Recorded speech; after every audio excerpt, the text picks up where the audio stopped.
All right, guys, I have today a guest with me for my channel, and this is Craig. He's actually one of our syndicate members and, of course, a Sync Academy member. Craig's been with us since June of last year, actually, so he's been with us a little over a year.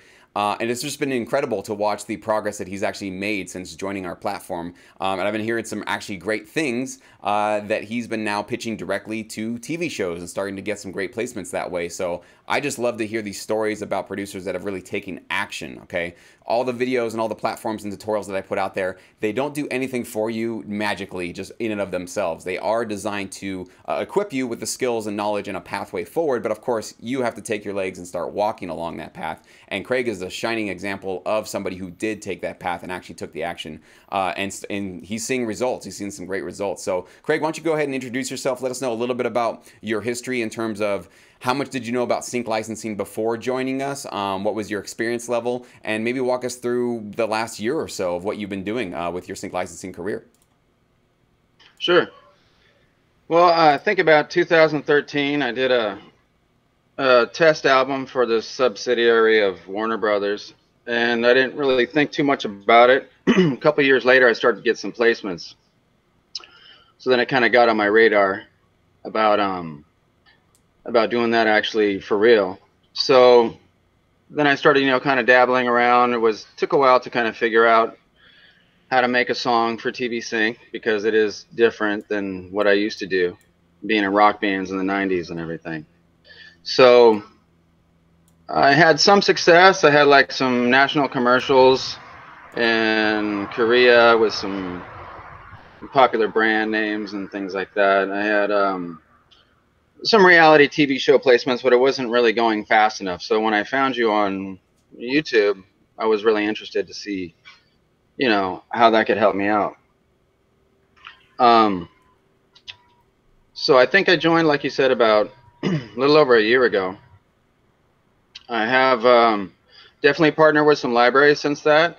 I've been making a lot more progress, getting a lot busier, super busy actually.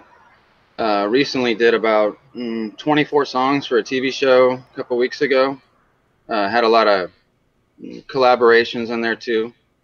Also met some really cool people, really good people in the platform that you have, and been actually doing a lot of work with a few different people that I've met through there.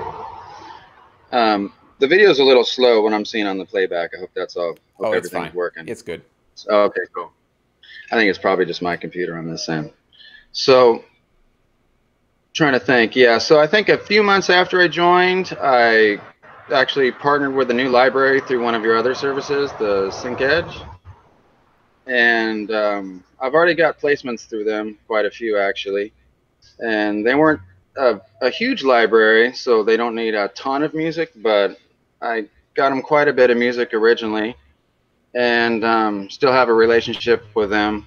But for me, it's like diversifying with a few different libraries. Now I'm so busy, I think I may want to add, like one more library to keep me busy when it gets kind of low, because it will get super busy, and then I might have a week or so without a lot of requests. But I just like to keep that, in the flow if I can, as much as possible. Well, that's awesome, man. It's great to hear that you're just going crazy with your work now, and your workload is really keeping you really busy, as you said.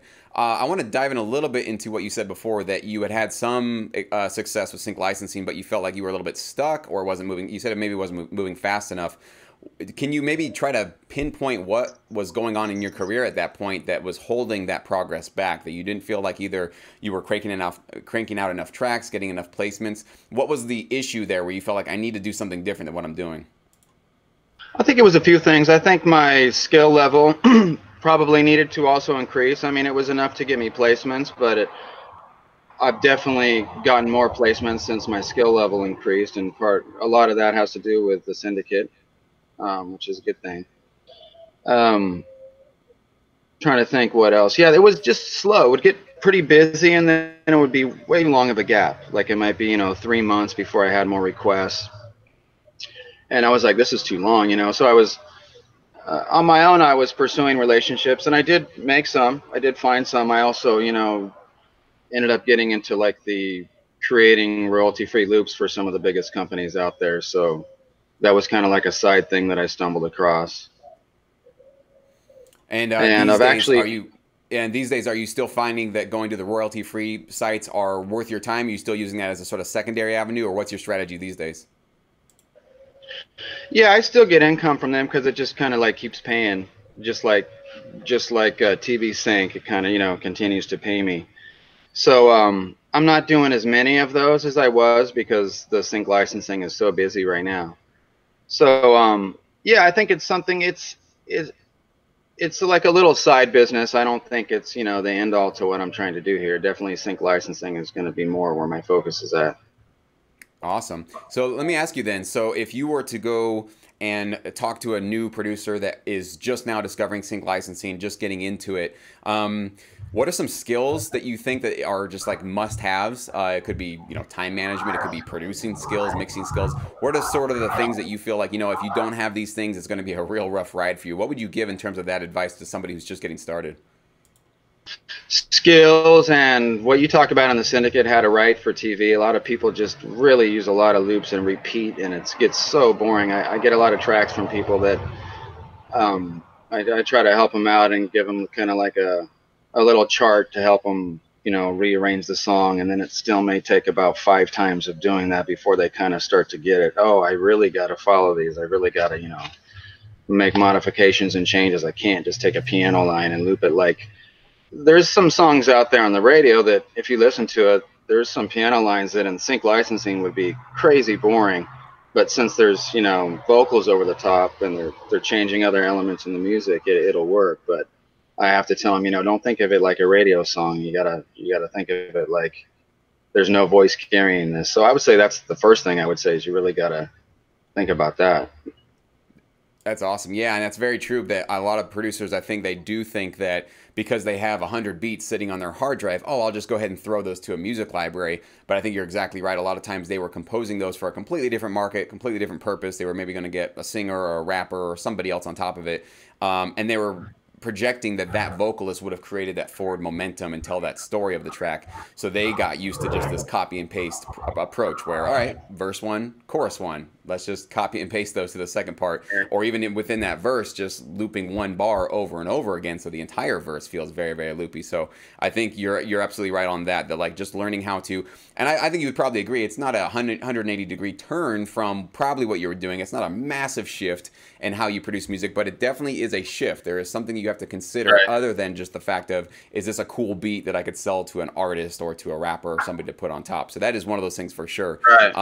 that we want to stress in this. And also, if you can talk about the business skills, right? Because I think that one of the things that a lot of producers maybe don't have so much is perseverance, right? That's a very rare skill to come by. Somebody who plans and sticks to a goal or a strategy in their careers and has a singular focus moving forward. I think a lot of producers and artists get a little scatterbrained. They chase this for a while, that doesn't work out. They chase that for a while. So you've obviously figured out a way to completely stay focused. And even though you are working with multiple libraries and sometimes you do the royalty-free thing, but it's all about licensing. And so you just have different avenues that you go, but it's all in one singular direction.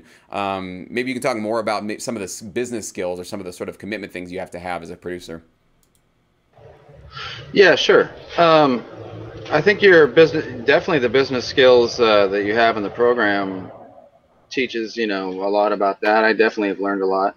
And just, try to how to approach them. And as you say, try to serve them. That's what I really tried to change my focus. And even some of the libraries that I already had a relationship with before I joined Sync Academy, I've really gone up in the ranks in the library themselves. Like I went from being, kind of like a writer to somebody they reach out to for custom gigs, and then even smaller circle than that, they'll tell me like you're one of 3 people working on this project now. We need all this music, and I just seem to keep getting more and more requests when I try to over deliver, deliver on time, over deliver, and deliver good stuff. That's awesome. And I definitely 100% will back that up. And that is how I think a lot of people also ask me that. How do you get into the inner circle of these libraries? Because yes, music libraries do work with multiple composers at one time.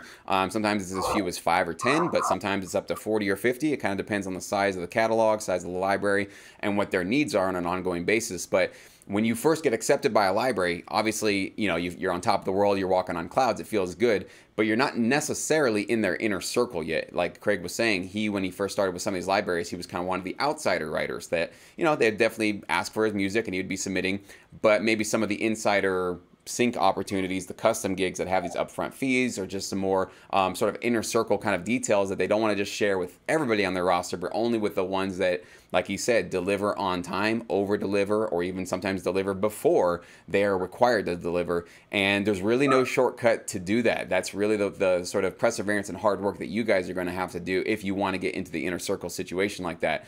So you start off, you get accepted, that's great, and that's your moment to shine. And that is your moment to basically, as I've said before on this channel too, to protect your brand. And what is your brand? Let's say you don't have a logo or a production company name. Well, your brand is your reputation. It's just how you conduct yourself. How do you talk to them over the phone or through email? When they ask for gigs, they ask for music, they ask for anything, are you the first one to respond, right? Being the first one to respond to a request from them and say, absolutely, count me in. Not only will I give you 1, I'll give you 2 tracks. If you're looking for 3, I'll give you 4 tracks, and deliver those before their deadline. These are these small little things that say the most about your dedication and your work ethic. And it's also building confidence. They're building confidence in you so that they know if they have a short turnaround, tight deadline, highly confidential gig, they can trust you. They know they're going to get something high quality from you, and you're going to deliver. And so I'm glad that you're seeing that, Craig, that you're starting to inch your way into these more inner circle opportunities. And that's really one of those things that will super boost your income, because just being a sort of passive observer, submitting to libraries every once in a while, you can definitely get some placements that way. It can work out okay for you, but as Craig was probably seeing before he was joining our platform, is that's where his status was. It was getting some success, but not the larger amount that was starting to build up to the point where his royalties and his workload started to really increase. And I'm so proud of you, man. I'm so glad to see that that's actually really happening for you now. And you definitely, obviously, have a bright future, have a bright career going for you now. And the fact that you're actively, directly pitching to shows and getting placements and working with libraries, man, you're certainly doing everything you're supposed to be doing. So that's really awesome to hear. Well, thank you so much, Craig. I really do appreciate your time today, man. Absolutely. Hey, appreciate you. Happy to do it. Absolutely.